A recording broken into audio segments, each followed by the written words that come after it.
Hey everybody, I haven't made a video in a while, so we've got quite a bit of things to talk about here. First and foremost, this will be partially a review for the Williams and actually all of the Formula One cars that have been released so far that I have been able to get my hands on, with the exception of the Mercedes. Hot Wheels really hit it out of the park with this. They could have, what's the word, conspired with Formula One and said, let's make these cars as cheaply as possible and release them for $15 exclusively online and make as much money as we possibly can on these. And people would still buy them. Instead, they release them in the main lines. And for what these are, for the price, these are fantastic. I mean, you have the branding, Komatsu, MyProtein, Golf, Duracell, and some on the nose as well. This is not a specific driver, but just one of the team cars. And as you know, if you know anything about Formula One, you know that there are typically two cars to a team, and they show up with identical liveries. So you could say that this is whoever was driving in 2024. Who was it? Dalton Sargent, probably, if I'm not mistaken. I don't know how different these are now, and I think that there's something missing to the livery too. I think there's like another shade of blue somewhere, as part of the design. But whatever, you kind of just get the nitty gritty. I mean, pretty much the bare minimum. I still think this is really great. For $1.25, I can live with that. And you got the Red Bull too. And Lionel would have a heart attack over this. Like, why is it not on a base? Why is the Red Bull car not on a base? Now the kids are going to make bad decisions. But this is not. It doesn't need to be. I think that's such a strange thing. Such a strange thing. I don't even think it's an irresponsible thing to do. I think this is it's just one of those things that's a part of our world. It's not even that bad. And if the parents watch their kids and watch what they consume, to a reasonable extent, Red Bull is a product that exists. Okay, I know Red Bull has always kind of been made out to be like this cool product, and it's, if consumed in moderation and by somebody who is, at least I would say, I probably wouldn't give my 10-year-old a Red Bull, which I don't have any kids, but if I had a 10-year-old, a 12-year-old, no, probably at around 15, I would probably allow my kids to drink, a Monster or a Red Bull or something like that. In all honesty, I don't think they're the worst things in the world to consume, if done so in moderation, especially. Well, if done so in moderation. I think you don't want to drink these things all the time. But anyway, enough of that rant. But you've got Oracle, you've got BYBT, the Honda logo, Tag Heuer, Visa, all of these. I mean, this thing, Lionel, take notes. We got this. Imagine if they made NASCAR diecasts for $1.25. I mean, we've already seen terrible quality for $5. Just imagine if, like, oh yeah, we're making budget NASCAR budget NASCAR diecasts now. Just imagine how horrible they would be. But yet Hot Wheels and Formula One figured out how to do it for $1.25. Anyway, let's move on to this stunning 5-pack. And that is definitely what it is. We have these metallic wheels, which they're not made of metal. They just, it's just a metallic coloring. And, they remind me of Christmas ornaments. I think these look sharp, shiny, sporty. and somewhat detailed. You know, these have partial liveries. You know, they're not like full wraps on the metal. You know, they have these plastic wings and undercarriages. That's okay. Again, for what these are. I mean, you know, you got the kick Sauber. The colors are accurate, as far as I know. I think the BYT has a little more pink on their cars, unless I'm thinking of maybe an earlier version of them. These are based off of the 2024 cars. So comment down below if there's any truth to that. I think the Haas might have a little more white to it in real life, but yeah, you've got Visa, you've got BYT, you've got OKX, Chrome, which you know, whatever OKX is, I don't know. But we have Haas. We know Haas, right? We know them as that crappy Cup team that Cole Custer drives for, right? And that Tony Stewart was teamed up with. Anyway, yeah, this is a highly sought after 5-pack, and one day I just happened to find it. It was at the top. I mean, the very, very top of the aisle, so I had to go and get a hockey stick and pull it down. But it was worth all of that work to get my hands on such a wonderful, amazing piece. This is what I'm doing with my life, folks. I'm just collecting this stuff, and then getting rid of it later on. I might have this as like a part of a diecast giveaway or something if people are interested enough. Anyway, let's move on to some custom cars, because this is what most of you are here for. You'll notice that the AJ Allmendinger number 84 did not survive the Tamiya X22 layering. That was rough.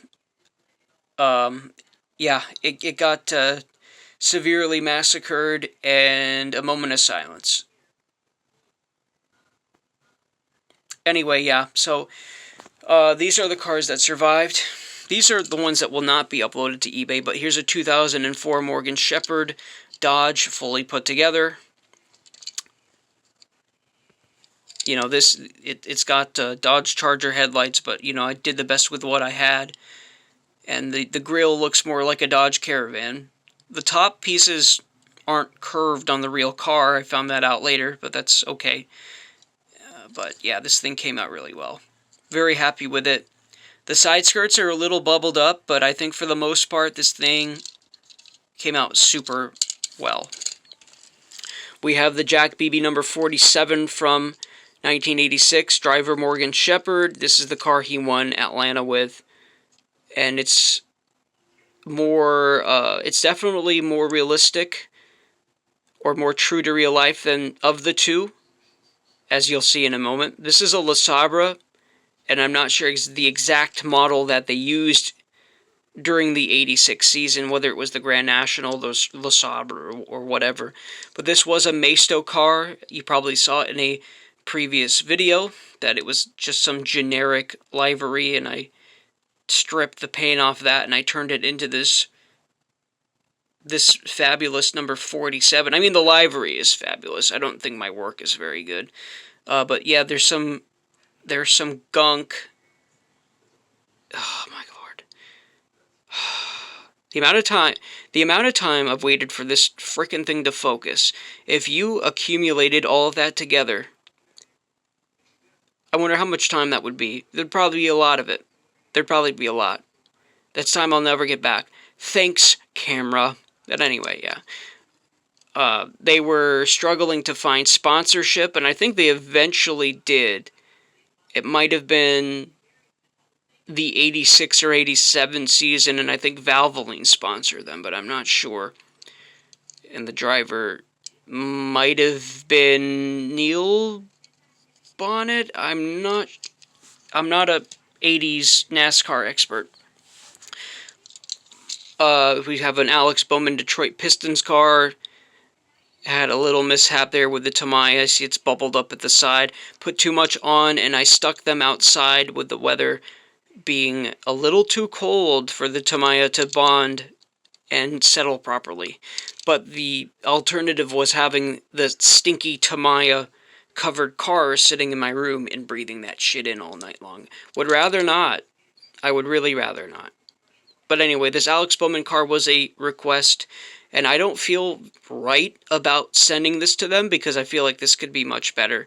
What I'll do is upload this to eBay after cutting that little persnickety off there. But I'm going to upload it to eBay for fairly cheap, and people can bid on it if they like it enough. And we'll see where that goes from there. We have this Morgan Shepherd. Yes, this is, like I said before, that one is far more true to real life. This is like more like a drag racing car, because NASCAR never used this bubble hood, because they've always been strict about engine sizes. Just ask Carl Long that question. Jesus. Anyway, yeah, this drag racing NASCAR car, I would say pretty unique. Problem is that the decals did not settle properly. As you can see there, bit of bubbling around the door, bubbling on the rear. And then the Hot Wheels, this was a Hot Wheels casting. It's an 86 Monte Carlo, and the tires are fat in the back and small in the front. Thin in the rear is this plastic undercarriage, and thick in the rear. Thick in the front is this plastic. I don't know what I don't know. As you can tell, my sentence structuring is not very good. But anyway, I'm sitting on my foot, and I need to not do that. But yeah, we have some plastic Racing Champions wheels from the early 90s, and then some thick rubber Racing Champions tires in the back. So I just made this some fat, sexy-looking drag racing car. Available at eBay, Psych-51, if anybody is interested. That is Psych, S-Y-K-E, all undercase -51. So there's that. We've got a Morgan Shepherd car here. That's Frankenstein from 3 different decal sheets. An Austin Dillon 2008 Childress Vineyard Xfinity car. Another probably 2005 Jesus Dodge sheet. And then the Bobby Labonte Tax Slayer set gave me this grill and Impala logo. Had a little problem with the paint on this one. It gummed up at the front. You can't really tell here, but it's uneven, and maybe it's so unnoticeable that I shouldn't worry about it. But then there's also like a slit in the side. So if you do go and bid on this, just be aware of those things. We've got this fantastic Hooters Hotel car that Kevin LePage ran in 2006. Came out pretty well. Funny thing about this is that the sheet has like 2002 Ford grill parts. But then the car that ran is a 2005 Taurus that ran in the 2006 Las Vegas Spring Race, which they only had one race, so it's just the Las Vegas Cup race from 2006. But anyway, yeah, I think this is Specialty Motorsports. I don't know if I mentioned, but yes, the driver is Kevin LePage, so maybe you could put this in a stop motion if you wanted to do a 2008 reenactment of the Talladega crash he started when he merged in front of the field. I know, that's the first thing people think of with Kevin LePage. And, yeah, he hasn't really apologized for it. So you can just keep memeing and trolling him for that. Big guy, just a clown. Anyway, Quinn Half, this car really pissed me off because this decal sheet is supposed to be for a 2019 Camaro, which nose is a lot pointier than a 2020, so I had a hell of a time wrestling this thing on there. Nothing lined up. I had to color some things in, so the blue on the horses, yeah, you can tell right there, doesn't match up with the blue that I used, but I could not find anything that really matched. So this thing is rough as shit. It's rough as all hell, but it's uploaded online pretty cheap. No name banners. The decal is gummed up a little bit, but it is shiny, and from afar it's not too bad. You know, you could... I don't think anybody's making stop motions with like 2020, 2021 cars anymore. But there's a lot of things you could do with this. You could take it apart and make it into something else if you wanted. You know, the drill bit will go right through that JB Weld fairly easily, so don't worry too much about that. Alright, got a lot of loose cars here. Some great cars here that nobody wants, but I also don't blame them for not wanting to spend like $8 on a loose car. Because, you can get a great deal on eBay. You could buy a car for 99 cents, but somebody's got to pay $6 to ship it, and I'm not going to upload a car for $6, for 99 cents, and then pay the shipping on it, because you lose money that way. And then you can upload it for $7.99, and then after shipping, you make like $1 or $2 on that. But then, nobody wants to pay that $8. This is a pretty common car that a lot of collectors already have. But this is great because, the whole body comes off. The hood opens. It has rubber tires. It has like this yellowing in the rim, which I don't really care for, but super detailed car, and it has the chassis. It's got a die-cast chassis. This part's plastic, but the undercarriage is metal. So, I don't know, let me know if you're interested in that, or else I'm just going to take this to a flea market and try to sell it that way. Got the Jerry Nadeau Cartoon Network car that I thought would have a little more popularity after the Brock Beard video. This was made by Action, rubber tires, metal body, metal undercarriage, great piece. Problem is nobody wants it. Just kind of the same case with all these cars here. We got this Dick Brooks number 90. This is a 1985 car issued in 1991. And owner none other than Junie Dunleavy. We got Dan Gurney, a 1991 issue of a 1963 car. We got an Ertl modified, which I've got a few of these left if anybody's interested. Kevin Harvick's Gen 6 from 2023. People might complain about it being too plain, but I don't know. Sometimes a plain car is just kind of refreshing, and I think this thing looks really nice. But I'm kind of looking... I am looking to part with my NASCAR diecast collection because I'm getting old. And trust me, I'm going to do stop motion. I want to do NASCAR stop motions for the rest of my life, but it's just not plausible because I'm getting old and I'm running out of time. And I'm not old, but, I want all these things to happen, but it takes up a lot of time to make those videos. We got a Dale Jr. car from 2023. This weird Ty Dillon Ollie's Bargain outlet that I just stuck on this cheap Proton Saga Hot Wheels made. If you're not familiar with Proton, they're mostly a Malaysian... Well, they are a Malaysian car company, but I think they only distribute cars throughout Malaysia. I don't think they export anything. But maybe they do. I don't know. But this, yeah, you can tell Hot Wheels' quality is not what it was before. But they've managed to keep their cars in around $1. And that's how you do it, I suppose. And we've talked about that. And if you watch the San Francisco Lego set video, this is a little dusty. The Dollar Tree sets, I'm going to make another part to that in a highly edited video. You can't even find these at the Dollar Tree anymore. But I got Tokyo, Berlin, and Venice here. That's going to be great. That's going to be a lot of fun. Hopefully they do another series of these. And,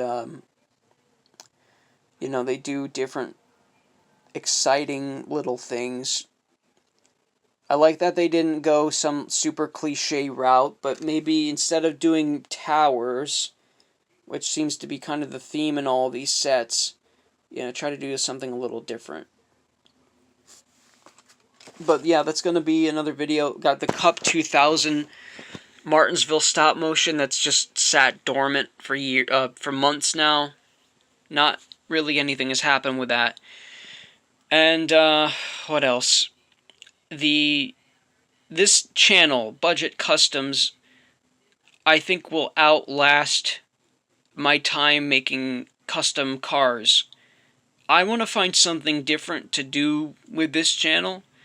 I mean, making customs has been great, but I've already done this now for 8 or 9 years, and I want to kind of do something different. When you do this hobby, you've got to keep like 40 different cans of spray paint on hand, all these different tools, all these different chemicals.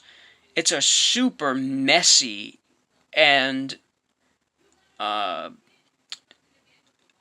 storage taxing hobby. And so I kind of want to, now that I think of it, it's probably one of the least taxing in that sense, as far as storage goes. But I think it's time to move on to something else. And I was cleaning out a storage container with my aunt, and her son passed away, I think in the late 80s or early 90s. And he used to collect these cast iron cannons. And they've just sat around for years, rusting, falling apart, through negligence they've broken, as you can see here. So, I don't know, I might make a series of videos where I'm restoring these cannons, and let me know if you're interested in seeing anything like that. I know there's a lot of storage channels, restoration channels.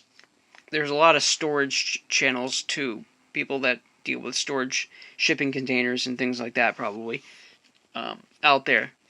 A lot of restoration channels out there. I don't know if that's anything anybody would be interested in, because, people's interest in NASCAR is dying. And if that's the case, which it is, people care even less about the NASCAR diecast aspect of things.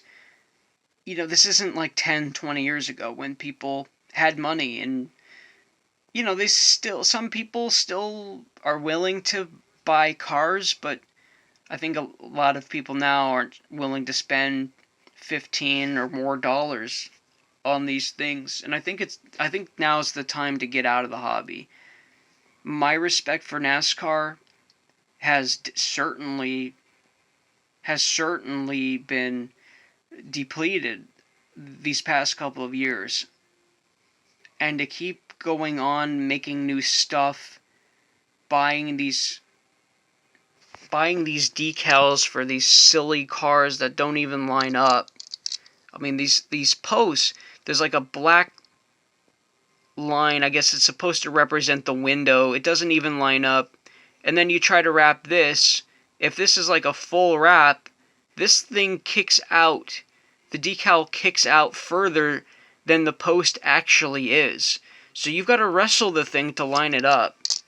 So it's like now you got to deal with that on top of a dying interest in NASCAR and in NASCAR memorabilia. Not many people, hardly anybody, shares the passion and the love that I have for these things. And right now, I don't really want to collect stuff.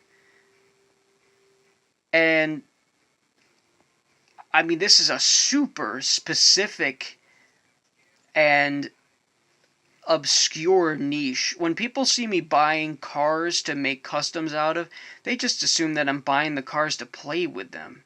Like, nobody thinks about what I do. I have to explain in length to them what this is. They're not going to see the beauty, the art aspect of things here. Maybe the financial, they're more likely to understand that, like, hey, I can make $30 a piece from these things. But, my future with customs is up in the air. People keep requesting cars. I had this one guy, he sent me a PSD, or a JPEG of a design that he wants. later on, I think he's going to send a PSD to Pato, and then I'm going to order the decals from Pato, because I can't really print my own decals right now. But I think we're going to try and work that out to where we can make that happen for him. But see, that's the thing. If people keep requesting cars, that's going to prolong the life of Budget Customs, because I want this to happen for people. If they want a car made, that's certainly something that I would love to do for them. But I also just kind of want to move on at the same time. Even if this was a popular thing, I want to do something different. And I don't consider myself a pushover, but I like to make people happy. I'm more of a people pleaser, which, I don't know, maybe you could say that kind of qualifies me as a pushover. That does, I don't know. I don't know anything of, I'm not a smart human being. I can't make any connections like that. I'm not even going to try. That's not even the point of this video. I'm so all over the place. I'm kind of in pain right now. My neck is hurting a little bit. But anyway, that's all I've got to say. There's a second channel that I'm thinking of doing different content on. If you like me enough to see me do different things, definitely go and subscribe to the other channel. The link will be in the description. The link to the eBay will also be there as well, if you're interested in any of these cars. Not these two, but those ones. And there'll be more on the way. There might be a custom diecast giveaway at some point. We'll see. If you're interested in any of these, comment down below, and we can work something out. But I think I might end up selling these in the coming weeks. Alright, so I think I've covered everything in this video. It's almost 30 minutes long. Thank you for your time. Thank you for your support. Like and subscribe. Give me any feedback you feel is necessary. Hopefully, if it's not a compliment, hopefully it's constructive criticism. Maybe if you told me to shut the hell up and be more succinct with things, I would understand that too. But yeah, I think that's it. All right, yeah, I hope whatever circumstances you're dealing with right now, I hope that you're getting through it, and that you're taking care of yourself and the people around you, and that's pretty much it. So I'll see you in the next one. Take care.